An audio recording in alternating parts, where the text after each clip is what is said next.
Hello and welcome everyone. आज 1 तारीख को अगर एक तरफ एनिमल अ mass action bloody hell movie release हुई है तो दूसरी तरफ एक काम पोलाइट एक बहुत बड़े मिसाल बनने वाले बन चुके हैं एक सैम बहादुर मानिक शाह की बायोपिक यानी कि उनकी मूवी रिलीज़ हुई है। तो आज मैं उन्हीं की बात करने चाह रहा हूँ। 1 मिनट कैमरा मेरा मुझसे नाराज़ इसके लिए तिरछा हो गया, बहुत बहुत शुक्रिया आपका रुकने के लिए। पर अगर बात करूँ सीधा इस रिव्यू के बारे में तो जी हाँ, इसको डायरेक्टेड किया है मेघना गुलजार जी की बेटी ने। अगर नहीं पता आपने तो इन्होंने पिछले बार राजी जैसी मूवी बनाई थी जो बहुत अच्छे तरीके से एक कॉम्बिनेशन में आई थी। उस मूवी में भी विकी कौशल थे पर एज ए थोड़ी मोड़े स्मॉल रोल के लिए, पर इस मूवी में उन्होंने बहुत बड़ा रोल किया है और बिल्कुल उन्होंने उस रूप में ढाल दिया अपने आप को। जिस तरीके से सैम मानिक शाह खड़े रहते थे हाथ पीछे करके, जिस तरीके से उनका नेक स्टाइल बैंड रहता था, या जिस तरीके से उनकी वॉकिंग कैपेबिलिटी इतने लंबे हाइट में वो थोड़ा टिल्ट होके चलते थे, वो सब उन्होंने बहुत अच्छे तरीके से दिखाया है।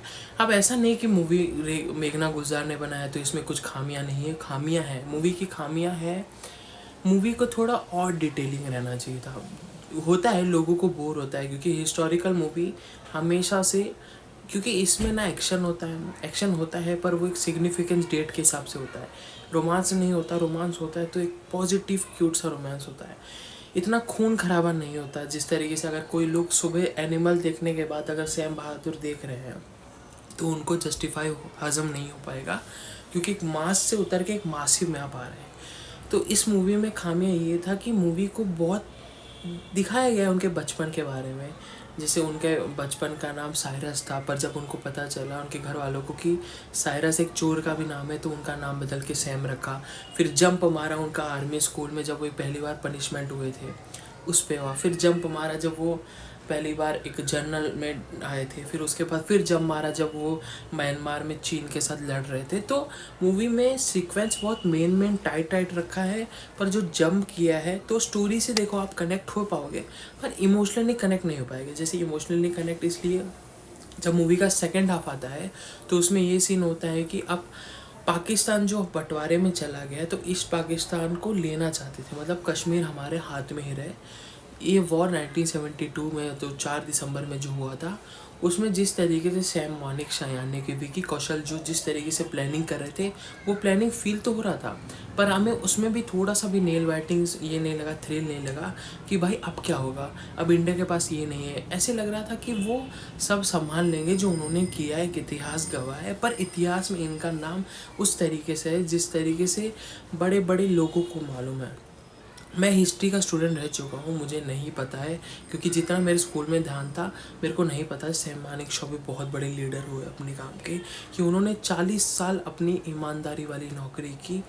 बात करी जाए एक्टर की तो जो इंदिरा गांधी बनी है फातिमा सना शेख, उसके बाद जो सान्या मल्होत्रा उनकी वाइफ का रोल की है सीलू का, इनकी एक्टिंग परफॉर्मेंस बहुत क्यूट थी, बहुत प्यारी थी। अगर आपको इसमें मूवी में फनी मूवमेंट है, फनी एकदम सिचुएशन है, मतलब आसपास की चीज़ों को लेकर फनी बनाया है। मूवी में गेस्ट अपीयरेंस में भी बहुत अच्छे अच्छे लोग हैं। कल की कोचले ने एक साउथ की एक्टर, उनका नाम नहीं आता, बहुत माइनर एक्टिंग है पर उनका जो कॉमिक टाइमिंग है वो बहुत गुड। वो एक शेफ़ का रोल कर रहे हैं। तो movie all about decency, all about defensive. अगर आप लोग हिस्ट्री से बहुत अच्छा नाता बना के रखे हैं, अगर आपका वर्ड गेम अच्छा है, अगर आपको याददाश्त अच्छी है कि कौन माउंट बैटन, कौन जवाहरलाल नेहरू, कौन सा बिल पास हुआ था, इंदिरा गांधी किस ज़माने में आई थी, जो हिस्ट्री को घिस के फूक, अरे यार वीडियो पापा देख लेंगे, खैर छोड़ो, जो एकदम हिस्ट्री में घुस गए हैं उनको पता है कि डिटेलिंग क्या है, तो उनके लिए मूवी 10/10। बाकी मेरे लिए movie one of the best था, क्योंकि विकी कौशल की एक्टिंग कौन नहीं देखना चाहता था।